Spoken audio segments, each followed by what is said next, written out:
भारतीय जनता पक्षाचे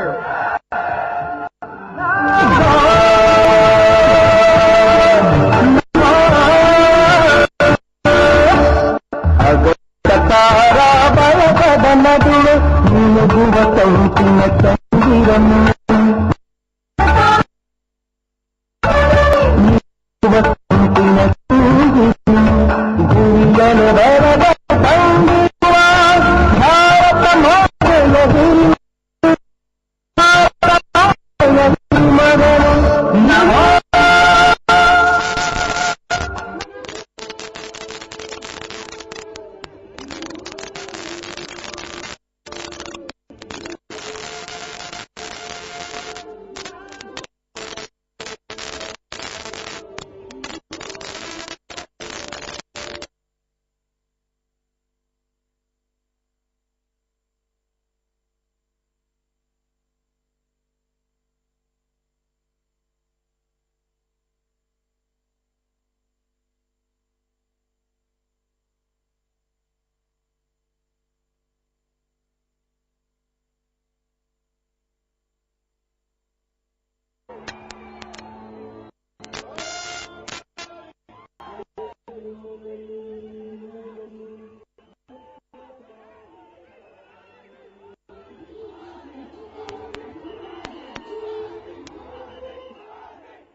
भारत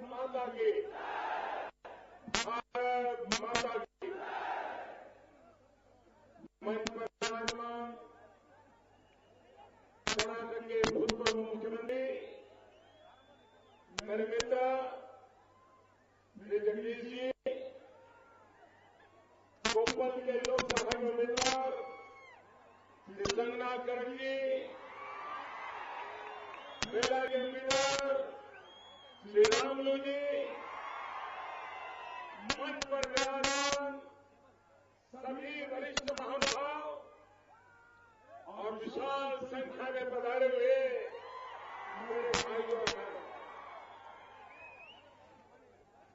आजकल हिंदुस्तान में किसी राजनीतिक दल को पूरे राज्य की रैली करनी हो, पूरे राज्य की, तो भी इतनी बड़ी नहीं होती। कर्नाटक के भाइयों बहनों, आपने कमाल कर दिया। ये दृश्य ऐसा है कि आपने मुझे जीत लिया।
ये सरकार गूंगी भी है, ये सरकार बहरी भी है और ये सरकार बोलती नहीं है। ये सरकार सिर्फ खाना जानती है, खाना और कुछ नहीं जानती। आज मेरे भाइयों,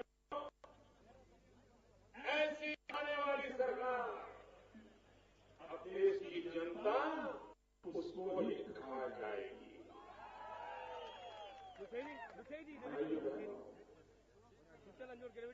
लाल बहादुर शास्त्री कहते थे,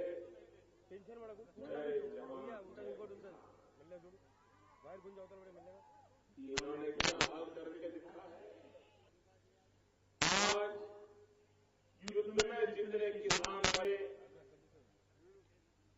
आतंकवादियों की गोलियों से जितने किसान मरे, उससे ज्यादा किसान आत्महत्या करके मरे। किसानों को आत्महत्या करनी पड़ रही है। भाइयों बहनों, ये तुंगभद्रा नदी का किस्सा है, लेकिन यहाँ का किसान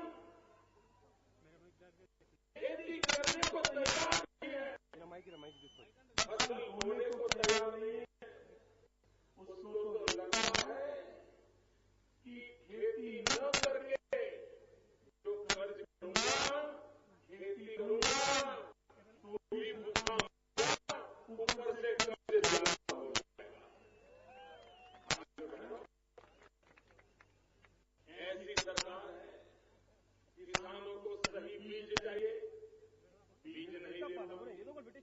किसान को समय पर फर्टिलाइजर चाहिए, फसल खराब होने के बाद जो फर्टिलाइजर पहुंचाए, लहू बह जाने के बाद लहू देने से पैसे कहां बचता है। भाइयों, ऐसी सरकार जिनके दिल में न गांव है, न गरीब है, न किसान है। भाइयों बहनों, ऐसी किसान जय जवान जय किसान के नारे की बात लाल बहादुर शास्त्री ने कही थी। इन्होंने इस नारे को भी बर्बाद कर दिया। देश का जवान ही सलामत नहीं है। देश का जवान, सीमा में रहने वाला जवान, वो अपनी रक्षा नहीं कर पा रहा है। हमारे देश के सर के ले जाते हैं, हमारे सुरक्षा रहते हैं। भाइयों बहनों, अब कांग्रेस के राज में न जय जवान है, न जय किसान है। उनके तो राज्य का नारा है, मर जवान मर किसान। ये मर जवान मर किसान ऐसे लोगों के भरोसे भाइयों बहनों देश नहीं चल सकता। वो शहजादे जी कहते हैं, हमने आपको आरटीआई दिया। क्या दिया भाई? मुझे बताइए, ये आरटीआई से आपके जेब में कुछ आया क्या? आपके पेट में कुछ आया क्या? आपके गांव में कुछ आया क्या? ये काला धन विदेश गया है, वो वापस आया क्या? ये अरबों खरबों रुपया काल मंडी खा गया, वो वापस आया क्या? ये 2G स्पेक्ट्रम में अरबों खरबों रुपये खा गए, माल आया क्या? भाइयों बहनों, इतना ही छोड़ो, ये ऐसे लोग हैं। आप मुझे बताइए, आप अपने घर में कोयला ताले में रखते हो क्या? किसी के घर में कोयला, कोल, इसको चूल्हे में जलाने वाला कोल, इसको ताले में बंद करते हो क्या? ताले में रखते हो क्या? घर के बाहर पड़ा रहता है ना। कोई कोयले की चोरी करता है, कितना ही भिखारी वहां आया होगा, हाथ लगाता है, गरीब आया होगा हाथ लगाता है, बड़ा सा बड़ा चोर भी हाथ लगाता है। ये दिल्ली सरकार कोयला चोरी कर गई, कोयला चोरी।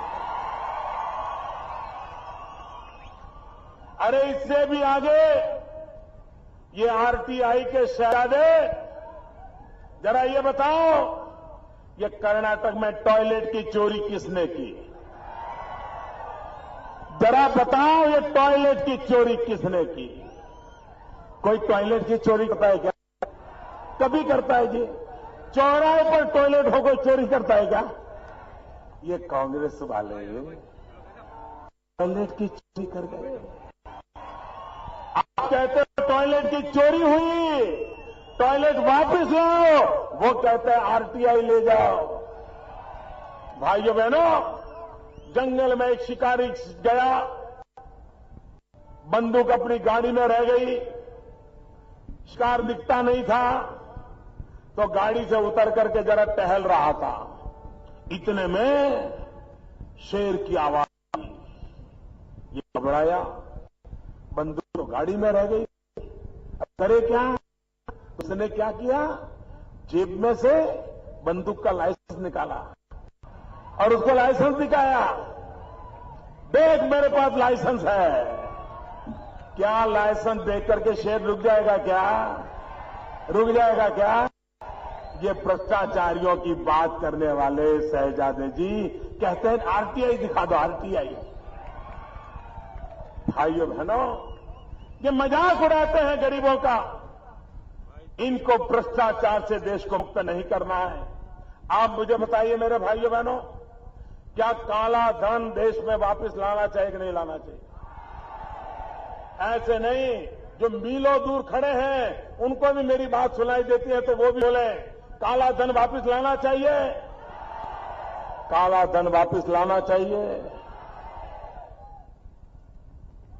आप क्यों ना नहीं कह रहे हो? आप लोग हाँ क्यों कह रहे हो भाई? ना, काला धन वापस करने के लिए आप हाँ क्यों कह रहे हो? आप इसलिए हाँ कह रहे हो क्योंकि आपका एक भी रुपया विदेशी बैंक में पड़ा नहीं है। तो वापिस आएगा तो आपका जाएगा क्या? और इसलिए आप क्या कहते हैं? काला धन आना चाहिए, काला धन आना चाहिए। तो ना कौन कहता है? काला धन लाने के लिए मना कौन कर रहा है? काला धन लाने के लिए मना कौन कर रहा है? क्योंकि उनका काला धन विदेशी बैंकों में पड़ा हुआ है, इसलिए काले धन वाले ना कर रहे हैं। भाइयों है ना, ये पिंक ग्रेनाइट का इलाका है। ये पिंक ग्रेनाइट दुनिया में उसकी मांग है, ये बहुत बड़ी मात्रा में एक्सपोर्ट हो सकता है, यहां के लोगों को रोजी रोटी मिल सकती है। लेकिन भाइयों बहनों, दिल्ली सरकार को तो पिंक रिवॉल्यूशन में इंटरेस्ट है, पिंक ग्रेनाइट में इंटरेस्ट नहीं। उसको तो मटन एक्सपोर्ट करने में मजा आता है, पिंक ग्रेनाइट एक्सपोर्ट करके यहां की गरीबी दूर करने में मजा नहीं आता है। और इसलिए मेरे भाइयों बहनों, आज मैं कांग्रेस पार्टी के इन कारनामों, ये शहजादी आते हैं, उनकी मातृश्री आती है, मैडम सोनिया जी आती हैं,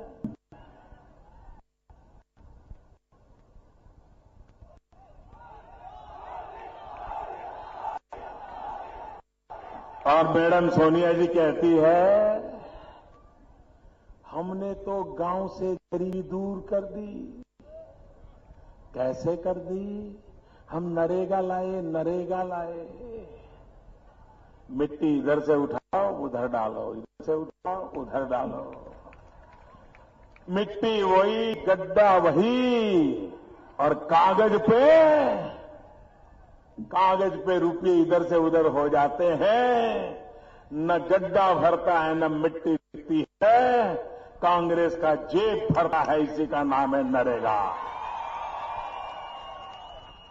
ये नरेगा की बात करने वाले भाइयों बहनों, मुझे बताया गया एक कोपल में 73,000 फैमिली इन्होंने नरेगा में मजदूरी करने के लिए एप्लीकेशन किया कि भाई हमें काम मिले।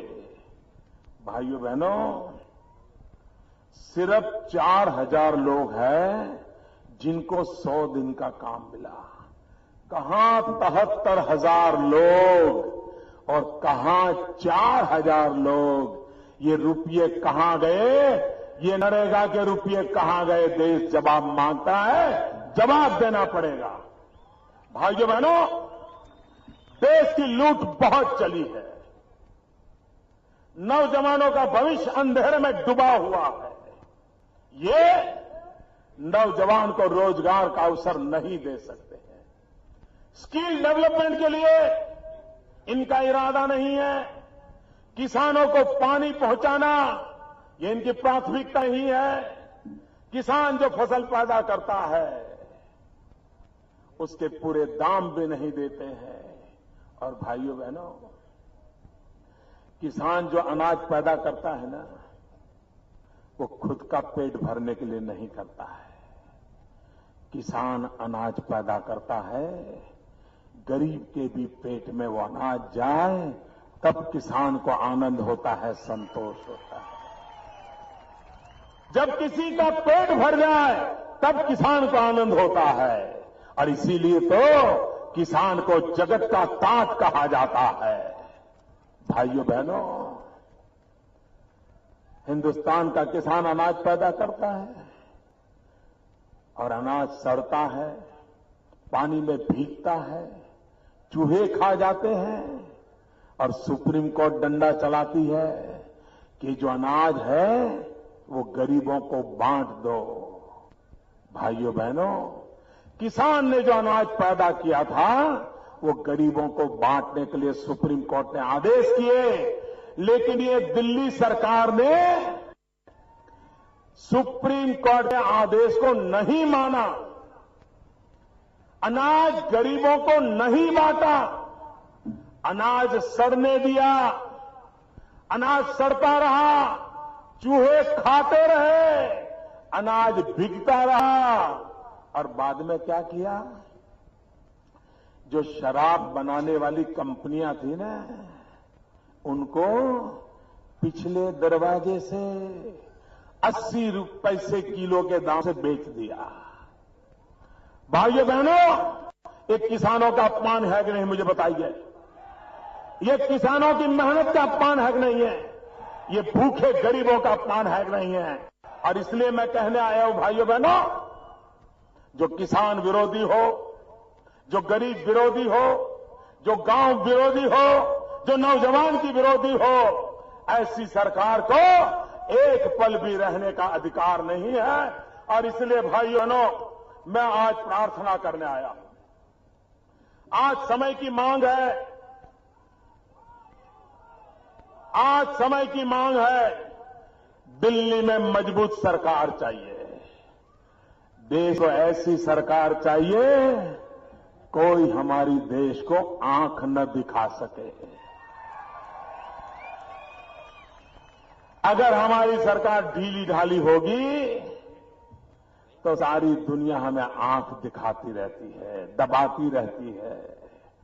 इस देश की सरकार इतनी मजबूत हो ताकि देश मजबूत नजर आए, ताकि दुनिया आंख दिखाना बंद करके आंख मिलाने के लिए मजबूर हो जाए। ये स्थिति पैदा करनी चाहिए। और इसके लिए इस बार दिल्ली में मजबूत सरकार बनाइए। 300 कमल भेज दीजिए भाइयों बहनों, 300 कमल। इस बार 300 कमल वाली सरकार मुझे दीजिए। मैं आपको विश्वास दिलाता हूं, आपके सारे सपने पूरे करेंगे। कर्नाटक से भारतीय जनता पार्टी के सभी लोगों को चुन करके भेजिए।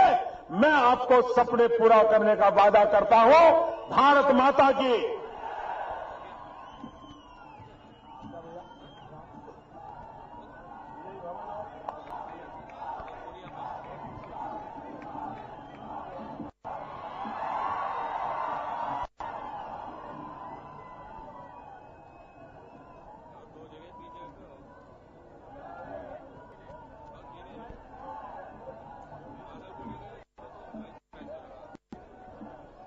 ಮಾನ್ಯ ನರೇಂದ್ರ ಮೋದಿಜಿಯವರ ಕಾರ್ಯಕ್ರಮವನ್ನು ಇಷ್ಟು ಯಶಸ್ವಿಯಾಗಿಗೊಳಿಸಕ್ಕೆ ತಮ್ಮೆಲ್ಲರಿಗೂ ಭಾರತೀಯ ಜನತಾ ಪಕ್ಷದ ವತಿಯಿಂದ ಧನ್ಯವಾದಗಳು.